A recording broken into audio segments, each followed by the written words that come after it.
Thank you. You may be seated. Hallelujah. Hallelujah. All over the world. Addunyaa kana guutummaa irraa nu ilaalaa kan Thank you for jirtanii your time. waa'ee yeroo keessanii guddaa galatoomaa.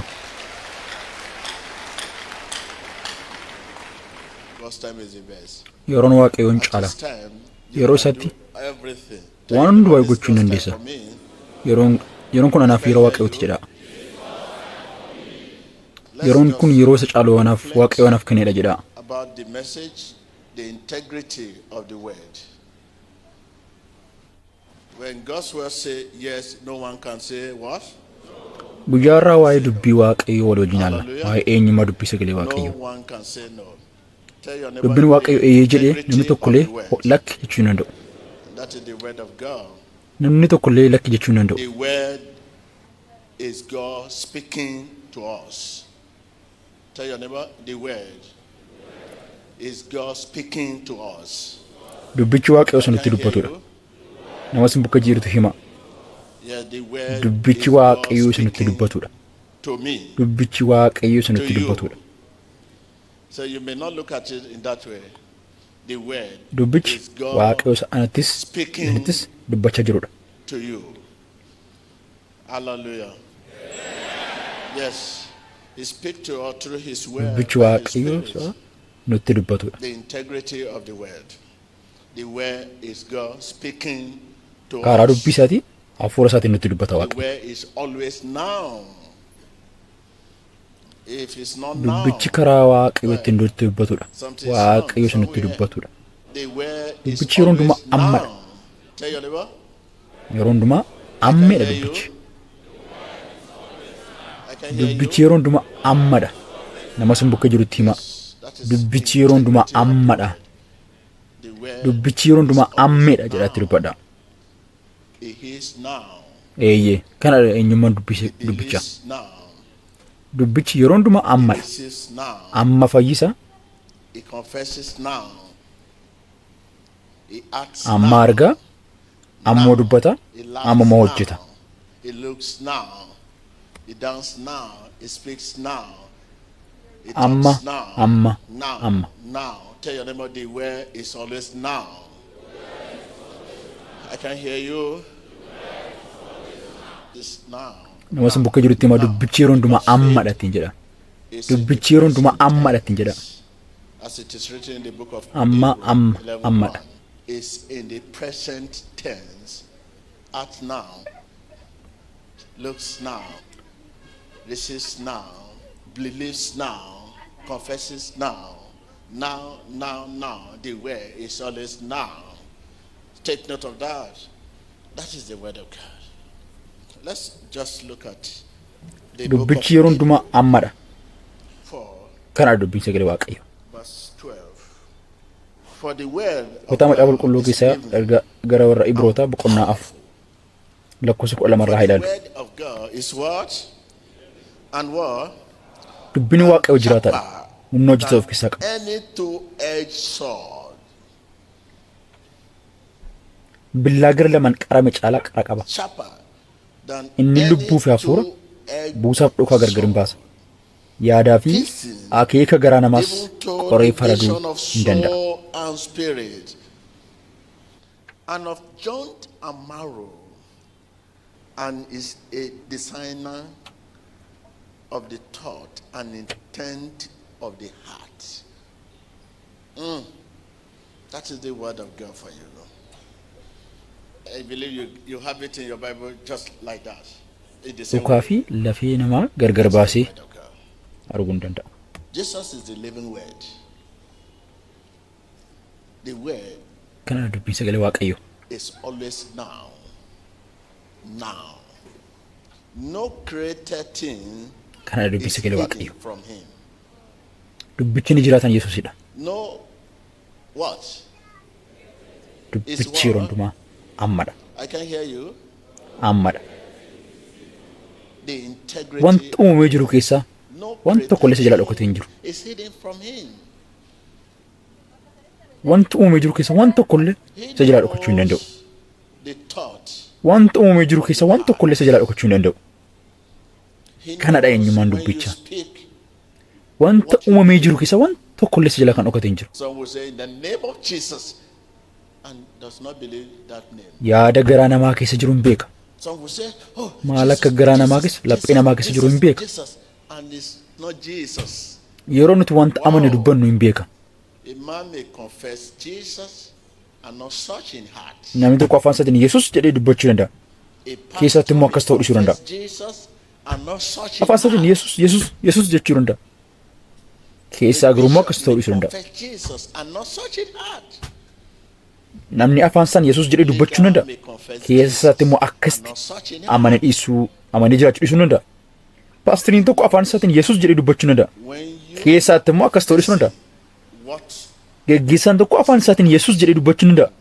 Keessatti immoo akkas ta'uu dhiisuu danda'a.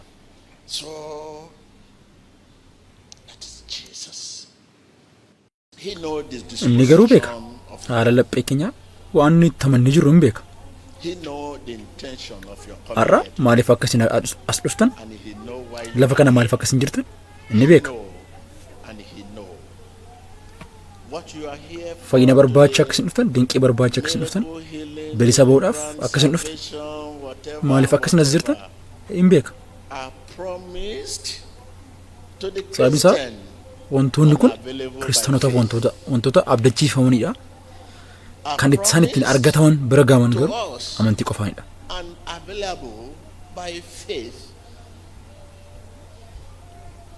One thing we need to remember in faith confession. Waan tokko nuti yaadachuu qabnu God's will must be hundee keenya ta'uu kan isarra jiraatu dubbii sagalee Waaqayyooti.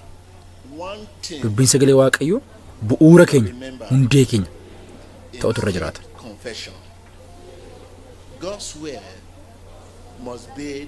Dubbiin Waaqayyoo hundee keenya ta'utu irra jiraata. Bu'uura keenya ta'utu irra jiraata.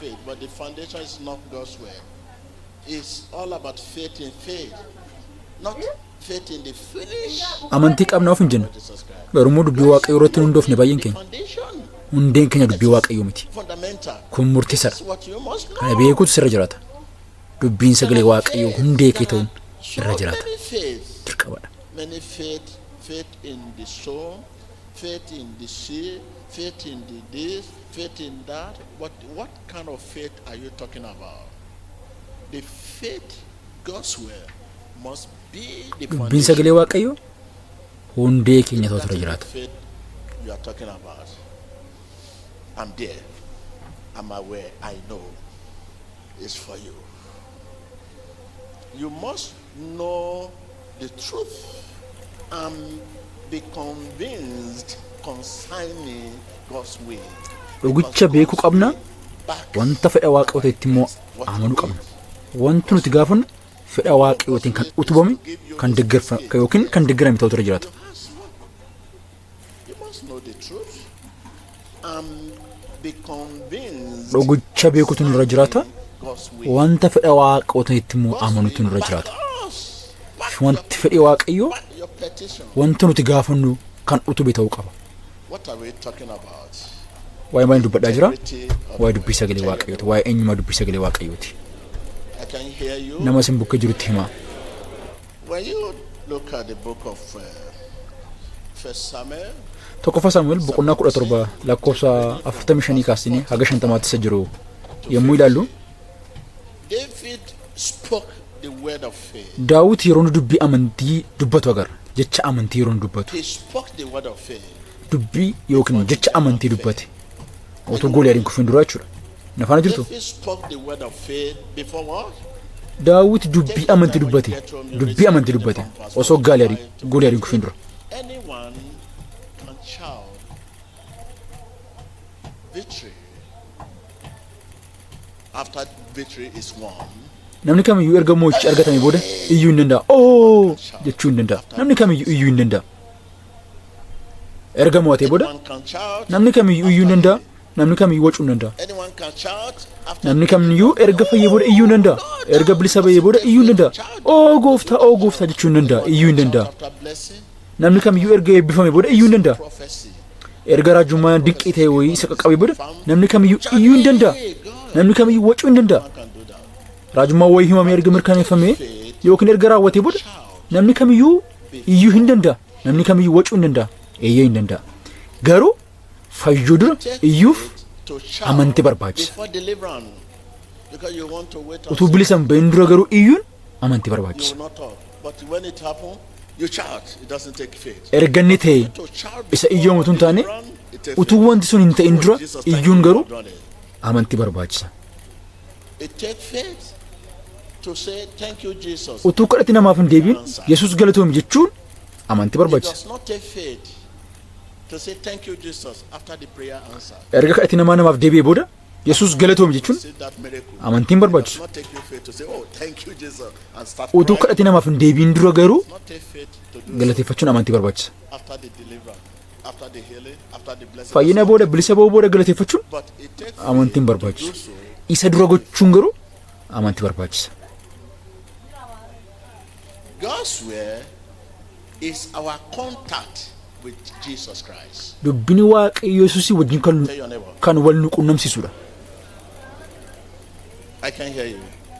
Nama san bakka jirutti himaa dubbini waaqayyo Yesuusii wajjin kan wal nu qunnamsiisudha. With Jesus Christ. It is his contact with us. Karaa inni ittiin nu qunnamudha. God's word is our contact. Dubbini waaqayyo Yesuusii wajjin kan wal nu qunnamsiisudha. Karaa nuti ittiin wal qunnamnudha. Innis karaa inni ittiin nu qunnamudha. Agartanii kana malee karaan itti isatti dubbatan isa faana wal qunnaman hin jiru. Karaa inni ittiin kana malees nutti dubbatu hin jiru. Kanaan alatti hin jiru. Agartanii karaa nuti ittiin isa wajjin wal qunnamnudha. Innis karaa inni ittiin nu qunnamudha. Isa kana malee karaa kan biraan hin jiru. Karaa inni ittiin isa dhaga'uu dandeenyu innis nutti dubbachuu danda'u. Isa kanarraa alatti karaa biraan hin jiru. If somebody is telling you that, hey, in the name of Jesus be healed, and the person is healed, wow, just where the where is our contact with Jesus Christ. Dubbichi karaatti Yesuus Kiristoos wajjin wal qunnamudha. Innis karaa inni ittiin nu qunnamudha. Kan wal nu qunnamsiisudha. Qunnamtii keenyadha dubbichi. Karaa ittiin wal agarruudha isaa wajjin.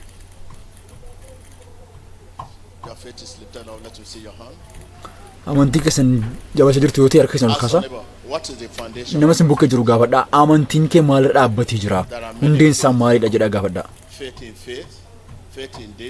Amantii baay'ee jira kanatti sanatti. Miti garuu dubbiin sagalee waaqayyoo hundee keenya ta'utu irra jiraata. Dhugicha beekus irra jiraata. Fedha waaqayyoo wanta ta'etti immoo amanus irra jiraata. Fedhiin waaqayyoo wanta digaafachaa jirtu kamiiniyyuu kan utubee ta'uu qaba. Fedha waaqayyootiin kan deeggarame ta'utu irra jiraata.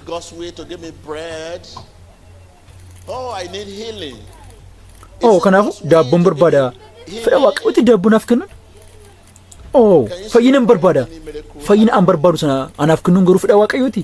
It's not God cannot do it now because it's where it's always now. He heals now. He blesses now. He delivers now. Now. All things lie open. But dubbichi ammadha. Amma gochuu hin danda'u waan hundumaa. Garuu dhugichas beekuun dura jiraata. Wanta fedha waaqayyootti immoo amanu sana fudhachuutu dura jiraata. Whatever you ask. What is his way? If you don't know God's way and you keep asking God bread, biscuit, you will likely be disappointed. Fedha waaqayyoon beektuu ta'e yeroo hundumaa waa'ee daabboo sana gaafatta. Yeroo ta'e irra geessee gadduun kee hin oolu. Yeroo hundumaan gaddita. Naaf hin kennamne nan kadhadhaa. Naaf hin deebine. Nan kadhadhaa waldaatti nan deebi'aa kurnaffaa nan kaffala. An kiristaanadha. Garuu fedha waaqayyoo beektaa?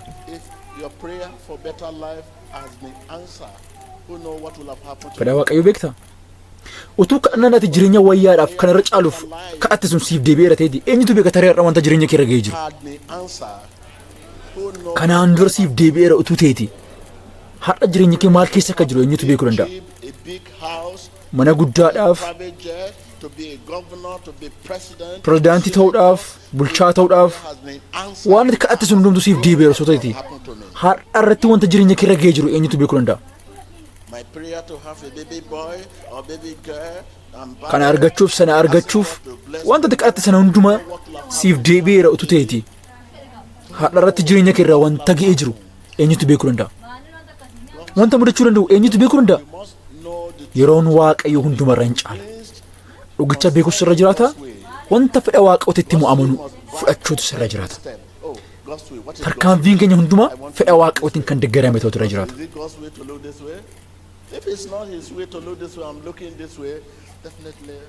Yeroo darban keessatti wanti isin kadhattan sana deebii argattanitti osoo ta'eeti eenyutu beeka har'a irratti wanta jireenya keessan irra ga'ee jiru. Who know what will have happened if your prayer for that thing. Wanti sun gaafattan sun hundumtuu utuu isiniif deebi'eera ta'eeti maal akka isin irra ga'ee jiru namni beekuu danda'u hin jiru. Ask God to open the door of your heart. Waaqayyoon gaafadhaa balbala laphee keessanii akka isiniif banuuf. Say nafaan akkas jedha. after me. Na duuba akkas jedha. Yaa gooftaa lubbuun koo si eeggachaa jirti. In your word, ta parole is my healing. Fayyinni koo dubbii kee keessa jira. My soul is waiting for you, Lord. Yaa gooftaa lubbuun koo si eeggachaa jirti.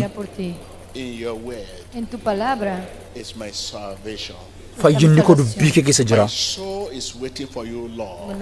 Yaa gooftaa lubbuun koo si eeggachaa jirti. In your word, donc ta parole is my blessing. Eebbi koo dubbii kee keessa jira. My soul is waiting for you, Lord. Lubbuun koo si eeggachaa jirti gooftaa. In your word, en tu palabra is my breakthrough. es mi progreso, mi My bendición. soul is waiting for you, Lord. Lubbuun koo si eeggachaa jirti gooftaa. Open the door of my heart. Balbala laphee kooti anaaf My bani. soul is waiting for you, Lord. Lubbuun koo si eeggachaa jirti gooftaa. Thank you, Lord. Merci Señor. Galatoomii gooftaa. In Jesus' name. Maqaa Por el gooftaa fuerza de mi Yesuusiin. corazón. En tu palabra está Nora, la Nora. bendición. Gracias Señor. Hallelujah. Hallelujah. Now you have many questions to ask yourself. Amma gaaffii baay'ee of gaafachuu qabdantu jira. My faith. Hundeen amantii kootii maalidha? If the foundation of your faith is God's will, God's way must back whatever you ask for. Hundeen amantii keetii kan irratti bu'uureffamee jiru dubbii waaqayyooti yoo ta'e wanti ati gaafattu hundumtuu immoo fedha waaqayyootiin kan utubamee ta'utu irra jiraata. What is his way? Is it his way to heal me now? He does not want anyone Wantan gaafadhu sana hundumaa raawwachuun about you. fedha waaqayyooti. He knows you. Waa'ee keessan He knows when you speak akka namni isatti himu tokko illee hin barbaadu your waaqayyo. heart. Waan hundumaayyuu He beeka. knows when you Waan laphee keessan keessa jiru beeka. Waan garaa keessan keessa jirus beeka. He knows you. Isin He knows beeka. the disposition of your heart. Haala laphee keessanii waan sadarkaa lapheen keessan irra jiru hin beeka. He knows when you mean what you say.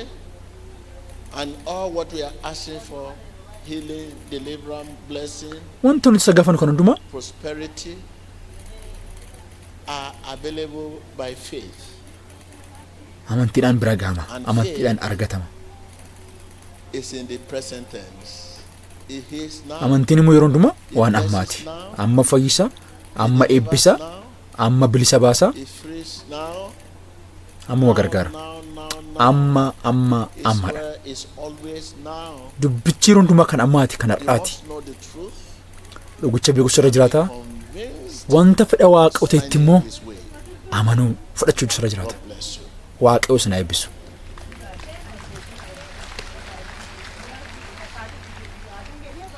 Viewers, Addunyaa kana guutummaarraa kan nu ilaalaa jirtan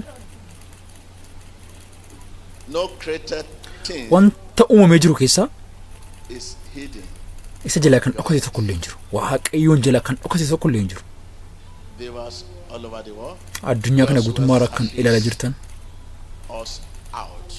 dubbiin waaqayyoo keessa keenyaa alatti nu arguudhaaf nu barbaada. Searches us out. Les choses Keessa keenya barbaada. ne soit créé ne lui est caché.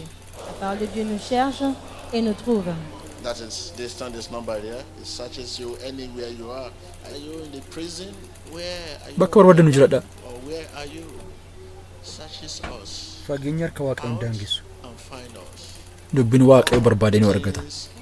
Line Isa fuulduratti wanti numtu saaqamaadha. Wanti numtu ifaadha. every God's word is very pure, Dubbiin sagalee waaqayyo baay'ee qulqulluudha. very Dhugaadhas. sure.